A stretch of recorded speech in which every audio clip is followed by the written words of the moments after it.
It's a good segue. Get right into the Bronny topic. Easy day, because it's more Stephen A. Smith, right? More Stephen A. Smith. Um, and he's this is Stephen A. Smith was a guy who was trying to be on LeBron's side. See, this is the thing. You got to catch this stuff on how they do in the media, right? LeBron has friends, he has business interests or business associates or people who don't want to get on his bad side, whatever the case may be. You work for ESPN. You supposed to be the face of the ESPN is Stephen A. Smith is, and ESPN and NBA are partners, and the NBA is invested in LeBron. Nike is invested in LeBron. The Lakers, the biggest franchise in the NBA, is invested in LeBron. So you got huge entities. NBA is a brand, Nike, the Lakers, all invested in LeBron. So him looking good, his image is very important. So when you Stephen A. Smith and you anybody that work at Fox Sports or ESPN, you would get phone calls, very important people in ESPN, very important people with the NBA, very important people with Nike, very important people with anything associated with LeBron. Like, hey, it'll be in your best interest and our best interest if you don't drag LeBron too much, or you don't drag LeBron. He's the face of the league. We're marketing him. We're making money off him. Like, he just can't look bad, which is the reason why when Jordan Crawford dunked on him when he was in college at a summer camp or whatever, dunked on him, Nike came by and confiscated all the camcorder tapes and made them delete the footage. Luckily, someone still had a little phone and recorded it. They didn't get that right, so they was able to put it on YouTube a little later. So we seen the dunk, but it was far away, right? Nike didn't want the storyline or the image of LeBron James to take a hit by getting dunked on by this college kid, right? That's how serious Nike is. That's why I think LeBron don't want to get in the dunk contest, because he don't think he go win, and his image will take a hit. His reputation will take a hit. This GOAT status that he created and made would take a hit, right? Nike is doing the same thing with Caitlin Clark. You supposed to be this big bad 3-point shooter, and you can't even get in the 3-point shootout in your own All-Star game. And then you get the invite from the NBA to come shoot out the way Sabrina Ionescu did against Steph Curry last year, and you turned that down. Why? Because I think her reputation is riding on the fact that she's this great 3-point shooter, and she get out there and actually get against these shooters that shoot better than her and lose. Her reputation is going to take a hit, right? So I like to say this: Stephen A. Smith was trying to tread on that, on that boat at the beginning of this Bronny thing, saying LeBron deserves this. He's done so much for the league. Like, where is this language coming from? He's done so much for the league, so he deserves to have his son drafted so he can play. Like, I don't even understand that language, right? And Simply 510, thanks for being a new member, brother. I appreciate that. But that type of language is just weird to me. It's very weird to me how he was talking. But now he's talking with a much clearer mind. They just had a game tonight. They played against the Wizards, and this is the problem with the NBA. This is why exhibit A of why the NBA ratings are down, because people don't like to be fed pork chop and told that they eating chicken. Like, it's insulting for you to feed us something and tell us it's something else, and we definitely know the difference, right? So he comes out 0 for 2 behind the arc, no turnovers this game, 1 for 6 shooting. He got an and one, hit a free throw. He ended up with 5 points tonight, and got standing ovations when he got his and one. Proud moment for LeBron. He got up, he stood up, man. He was happy to see that. So I'm glad LeBron got to feel that, because I know what that might feel like. I mean, I've seen, I have watched my son play, and it's a wonderful feeling to see them do good. So I get what LeBron is feeling. But that don't change the fact that all this is just goofy. There was chanting MVP for Bronny in Washington's arena. just goofiness, right? But before that happened tonight, the Philadelphia game happened. LeBron, Bronny, after they done gutted the team, they took Oliveri off the squad, they took the other big man that was off the squad that was scoring, and turned it into a team where Bronny could be the focal point, and he had 2 30-point games. And now, instead of saying stay down in the G League and cook as much as possible, we'll see you next season, or we'll see you at the end of the season. Stay down there and develop. They only got Bronny down there because it was so obvious that he couldn't play in the NBA. They didn't have no choice. Because remember, at the beginning of the season, they said he's not going to the G League. He's not signing a 2-way contract. That's Rich Paul, his agent, saying that. He's not going down now. But he stunk up the court so bad that they had to go against their own plan and send him down to the G League. Man, you stink, and it's stinking up the arena in LA. Take your butt down in the G League, right? Go, and then it was like, but you're not going on road games. That didn't work out. You suck in the G League on the home games. That's not helping you at all. You suck when you get on the NBA court. Just go to the G League, go to the away games. Now you can go. You got permission to go on away games. So now he was a full team, a real teammate going on away games with him, and he had 2 of his best games, back-to-back 30-point games, right? Back-to-back 30-pointers. And a poster, he dunked on someone. Nice. And won. Right? So the Lakers' idea was, okay, now that everybody's saying that he can score 30 in the G League twice, let's bring him back up. Because now we have an excuse to put him in the game. Because did you not just see him drop 30? That didn't work for Quincy. Quincy, from game 1, he was dropping 20 plus points and 30 plus points. Right? That didn't make the Lakers say, let's bring him up and put him in the game, in a real game. They didn't do that. Quincy ain't never got called up to the Lakers before he got cut and threw in a game in the first quarter against a team like Philly, against a player like daggone Maxey. They didn't do that. They didn't have that type of faith in Quincy. Right? Quincy's been balling from preseason on up to now.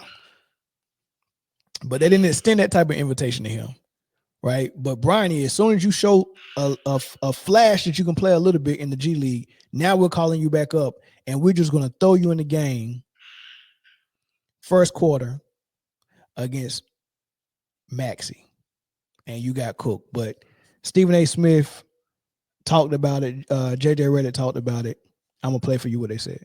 The loss to the Sixers, but didn't come without Bronny James seeing some decent playing time. In the first half, Bronny went 0 for 8 with 3 rebounds and 1 assist. JJ Redick spoke candidly after the game on the young star's struggles and the decision to play Bronny in the first quarter last night. JJ.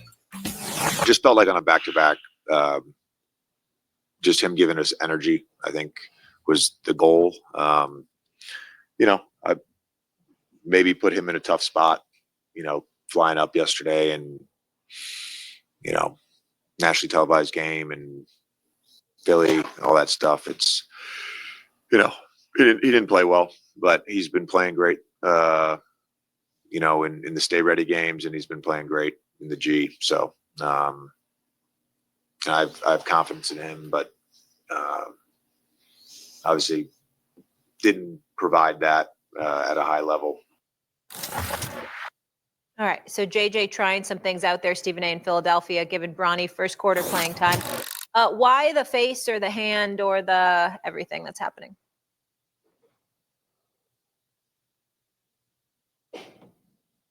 I'm really, really trying to be as respectful as I possibly can be towards LeBron James. One of the top 2 or 3 players in the history of basketball, number 2 in my eyes. A treasure to the game of basketball that we should and will all miss when he is gone. I am pleading with LeBron James as a father. Stop this. Stop this. We all know that Bronny James is in the NBA because of his dad. The first game of the season, opening night, the Griffies in attendance, father-son duo playing in an NBA game for first time. An absolutely positively wonderful story. And then reality sets in.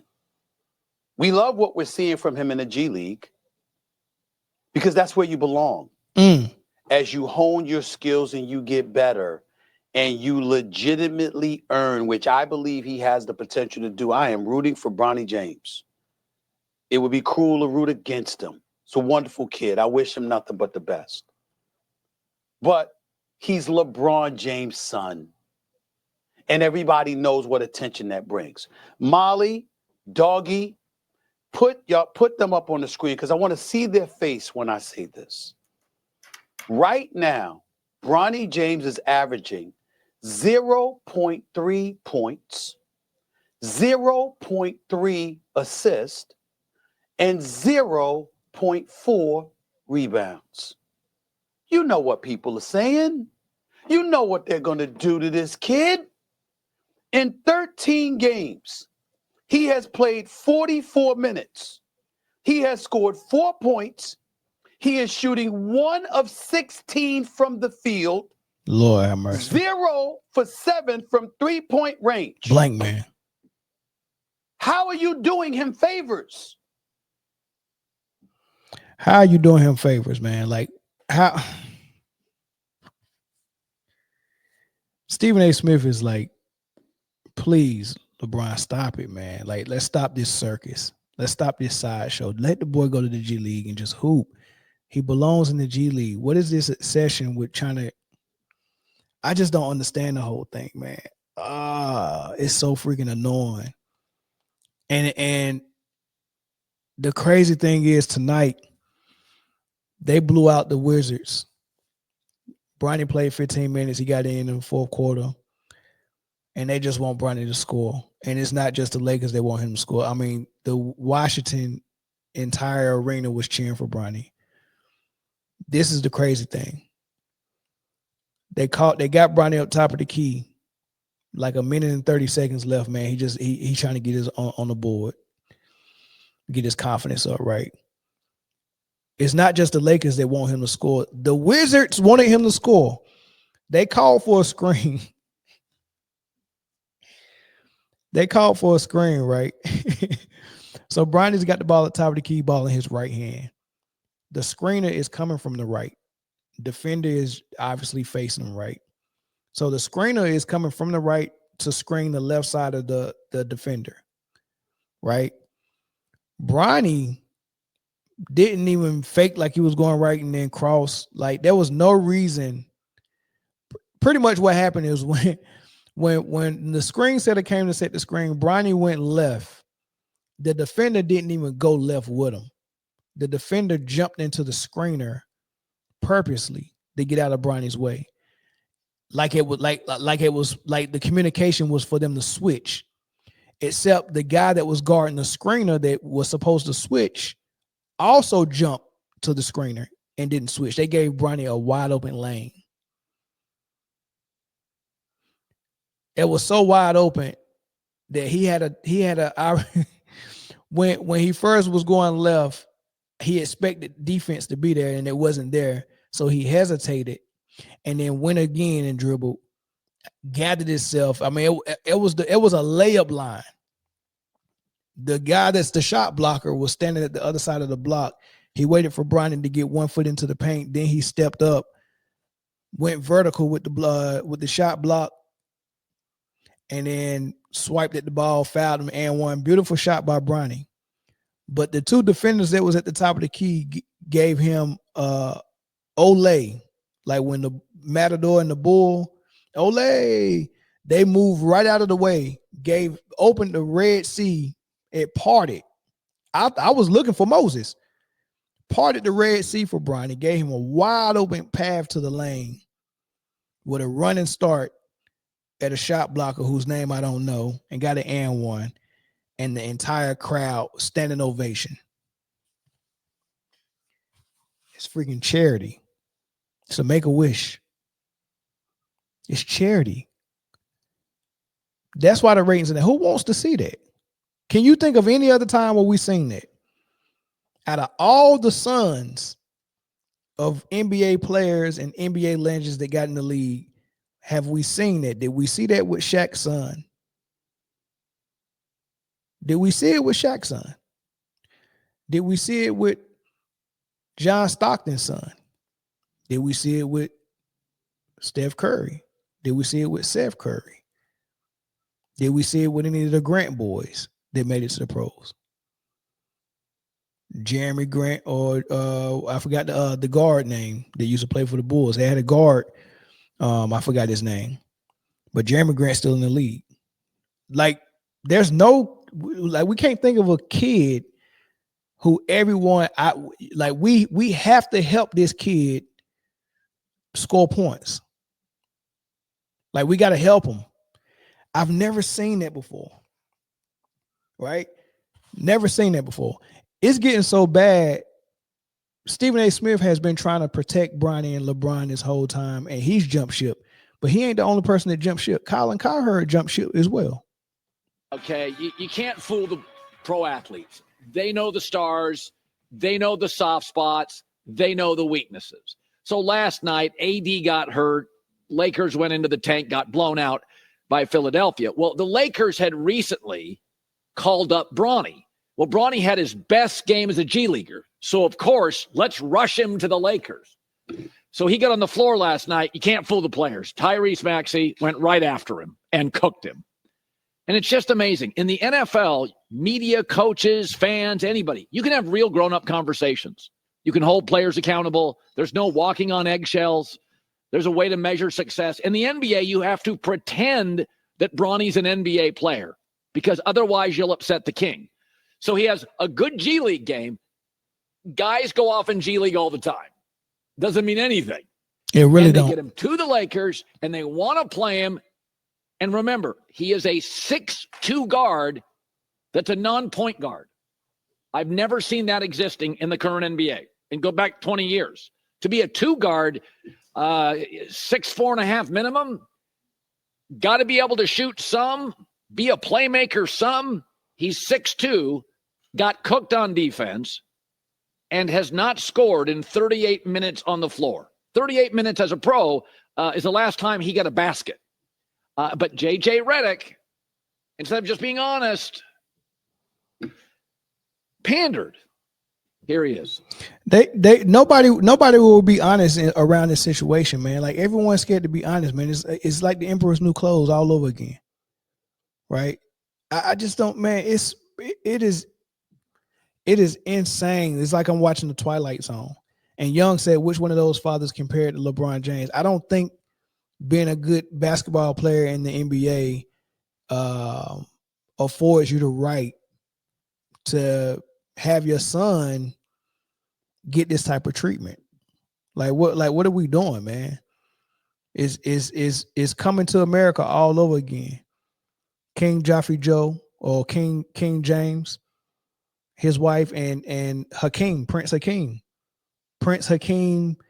Bronny James, with his own money, right? When I say the boy got his own money, I mean the boy got his own money. That's what we're dealing with. And the Emperor's New Clothes. Nobody wants to tell LeBron the truth. And he's walking around here naked, embarrassing himself, and people enabling him and condoning this daggone behavior. Like, it's really that bad, man. My son works.